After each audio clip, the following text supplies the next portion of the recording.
Sa mga pahina ng ating kasaysayan, madalas nating marinig ang tungkol sa mga Kastila, Amerikano at Hapon.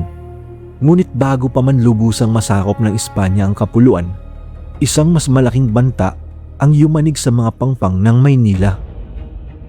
Isang banta na hindi nagmula sa isang bansa, kundi sa isang hukbo ng mga pirata. Sila ang mga Wako, isang multi-ethnic na armada ng mga samurai na walang amo, mga rebelding Chino at mga mersenaryong Portuges.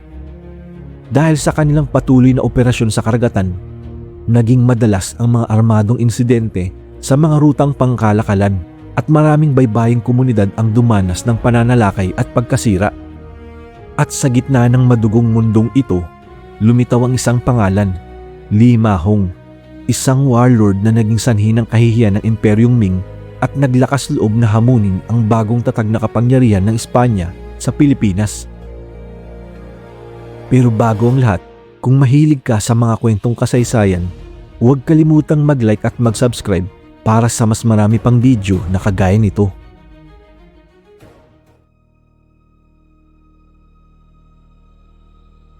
Sino nga ba ang mga tunay na Wako?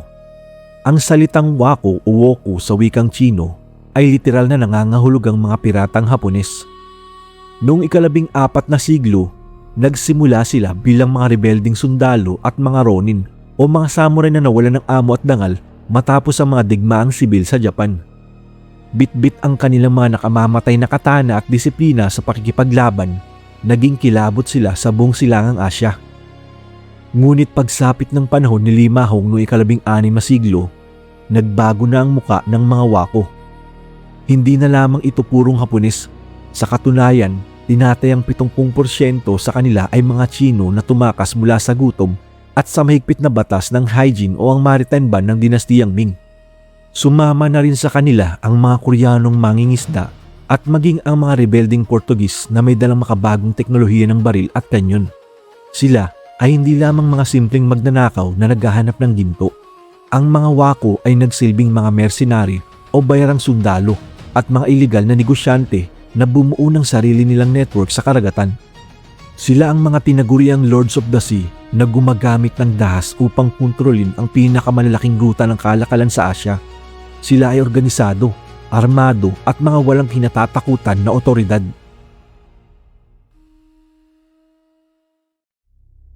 Noong panahon ng dinastiyang Ming, ipinatupad ang hygiene o siban, isang mahigpit na kautosang nagbabawal sa anumang anyo ng pribadong kalakalan sa karagatan. Sa gitna ng restriksyong ito, sumibol ang pangalan ni Lima Hong. Ngunit hindi lamang siya isang ordinaryong pirata, siya ay kinilala bilang isang mapangas na rebelde at ambisyosong warlord. Hindi nagtagal naging direktang banta si Lima Hong sa kapangyarihan ng China. Sinalakay niya ang mga estratehikong lungsod sa baybayin at ninakawan ng mga kamalig ng gobyerno. Pero ang pinakamabigat na dagok sa dangal ng imperyo ay nang magawa niyang talunin ang ilang plota ng hukmong pandagat ng emperador. Dahil dito, itinuring ng Ming Court si Lima Hong bilang isang malaking kahihiyan na dapat burahin sa kasaysayan. Bilang ganti, nagpadala ang emperador ng isang dambuhalang armada sa isang misyong ubusin ang kanyang pwersa. Dahil sa matinding pressure at sa unti-unting pagliit ng kanyang mundong ginagalawan sa China, napilitan si Lima Hong na lisanin ang kanyang pinagmulan at maglayag patungong timog, isang desisyong magdadala sa kanya sa mga pangpang ng Pilipinas. Habang tumatakas, nakabihag si Lima Hong ng isang barkong pangkalakalan na galing sa Luzon. Mula sa mga bihag, nalaman niya ang isang mahalagang impormasyon. Ang Maynila ay isang bagong tatag na lungsod ng mga Kastila, mayaman sa ginto, ngunit kakaunti lamang ang mga sundalo dahil ang karamihan ay nasa ekspedisyon sa Visayas. Para kay Lima Hong, ito ang perpektong lugar para itayo ang kanyang bagong imperyo. Noong November 30, 1574, sa gitna ng dilim at malakas na hangin, dumaong ang 600 na piling mandirigma ni Lima Hong sa ilalim ng pamumuno ni Shoko, isang malupit na Hapones na Wako. Mabilis na tinungo ng mga pirata ang bahay ni Martin de Goiti, ang maestre de campo o general ng hukmong Kastila. Si de Goiti ay matanda na at may sakit noong mga panahong ito. Habang natutulog, nagising siya sa ingay ng mga sigawan at tunog ng mga kanyon. Nung una inisip niyang mga lokal na rebelde lamang ang umaatake. Ngunit nang tingnan niya, nakita niya ang mga mandirigma na nakasuot ng armor na Hapones at may mahahabang katana. Huli na ang lahat para sa kanila. Kahit may sakit, lumaban si Digoiti. Ang kanyang asawa, si Doña Lucia, ay nagpakita rin ng pambihirang katapangan habang sinusubukan silang depensahan. Ngunit dahil sa dami ng pirata, wala na silang nagawa. Nang tumanggi si Digoiti na sumuko at lumabas, nagpasya ang mga pirata na sunugin ang kanyang tahanan. Ang pagkamatay ni Digoiti ang naging hudyat ng pinakamalaking krisis sa bagong kolonya ng Espanya. Habang nagaganap ang pagsalakay sa Maynila, ang 25 taong gulang na si Juan de Salcedo ay kasalukuyang nasa Bigan, Ilocos. Sa gitna ng kanyang pananatili roon, namataan niya ang pagdaan ng mga dambuhalang sasakyang pandagat ni Limahong sa baybayin ng Ilocos patungong timog. Dahil sa kutob ng nakaambang panganib, hindi nag-aksaya ng panahon si Salcedo. Agad siyang nagtipon ng 50 sundalong Kastila at sumakay sila sa mga maliliit ngunit mabibilis na bangka. Sa ekspedisyong ito, hindi lamang mga dayuhan ang sumabak. Katuwang din ni Salcedo ang daan-daang mandirigmang Ilocano na handang magbuwis ng buhay. Mabilis silang naglayag mula Bigan patungong Maynila upang magbigay ng saklolo. Para sa mga nagtataka kung bakit tinulungan ng mga Pilipino ang mga mananakop na Kastila, ito ay dahil nung mga panahong ito, hindi pa buo ang konsepto ng Pilipinas bilang isang bansa. Kaya ang bawat tribo o kaharian ay may kanya-kanyang interes. Para sa mga katutubo noon, ang mga piratang Wako at ang Hukbo ni Limahong ay mas malaking banta kaysa sa mga Kastila. Ang mga pirata ay kilala sa panununog ng mga nayon, pagpaslang at pagkuha ng mga bihag upang gawing alipin. Mas pinili ng mga lokal na pinuno na pumanig sa mga Kastila na may mas dekalibreng armas para sa kanilang sariling kaligtasan. Isa pa ay dahil si Juan Salcedo ay malapit sa mga katutubo, lalo na sa mga Ilocano. Kilala siya sa paggamit ng diplomasya kaysa dahas sa maraming pagkakataon. Nang mamatay siya noong 1576, iniwan pa nga niya ang kanyang ari-arian sa mga katutubo ng Bigan bilang pasasalamat sa kanilang katapatan. Ang tiwalang ito ang dahilan kung bakit daan-daang Ilocano ang sumama sa kanya para iligtas ang Maynila. Sa kanilang paglalayag patungong timog, nasaksihan ni Salcedo ang mga usok na nagmumula sa mga baybaying nayon. Isang malinaw na palatandaan ng pananalasa ng armada ni Limahong. Nang makarating sila sa loob ng Maynila noong gabi ng December 1, 1574, tumambad sa kanila ang isang lungsod na nasa bingit ng pagkagunaw. Ang bahay ng pumanaw na si Martin Digoiti ay abo na lamang at ang kuta ng Port Santiago ay napapalibutan na ng mga mandirigmang Wako na handa sa huling pagsalakay. Sa madaling araw ng December 2, sa ilalim ng pamumuno ni Sioko, muling lumingap ang apoy sa Intramuros. Ngunit sa sandaling akala ng mga pirata na madali na nilang malulupig ang kuta, isang hiyaw ng pagsaklolo ang narinig mula sa gilid ng Pasig. Ang mga mandirigmang Ilocano, katuwang ang mga sundalong dala ni Salcedo, ay biglang sumulpot at sinalubong ang mga pirata sa isang madugong bakbakan sa dalampasigan.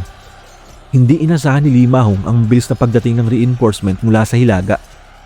Sa gitna ng kaguluhan, ang mga katutubong Tagalog at Kapampangan na nasa loob ng kuta ay nagkaroon ng bagong pag-asa.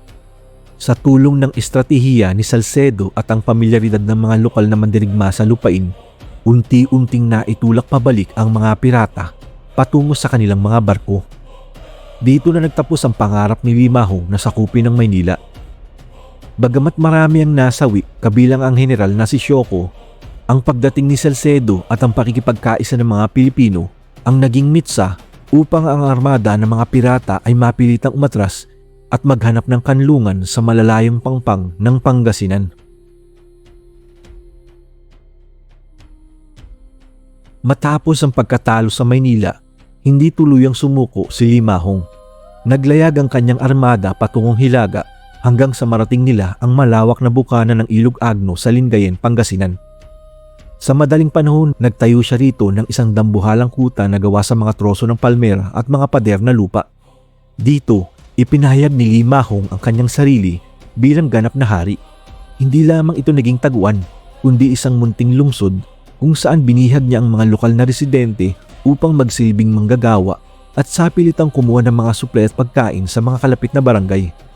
Ang pangarap niyang imperyo na nabigo sa Maynila ay tila nagkakatotoo sa pangpang ng Pangasinan. Noong Marso 1575, dumating si Juan de Salcedo kasama ang humigit kumulang 250 Kastila at ilang libong mandirigmang Pilipino upang kubkubin ang kuta ni Limahong sa Pangasinan.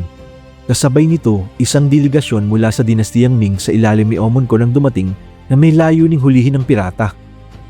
Bagamat walang formal na alyansa, nagkaroon ng pansamantalang pagkakatugma ng interes ang mga Kastila, mga katutubong Pilipino at mga opisyal ng China upang wakasan ang banta ni Limahong.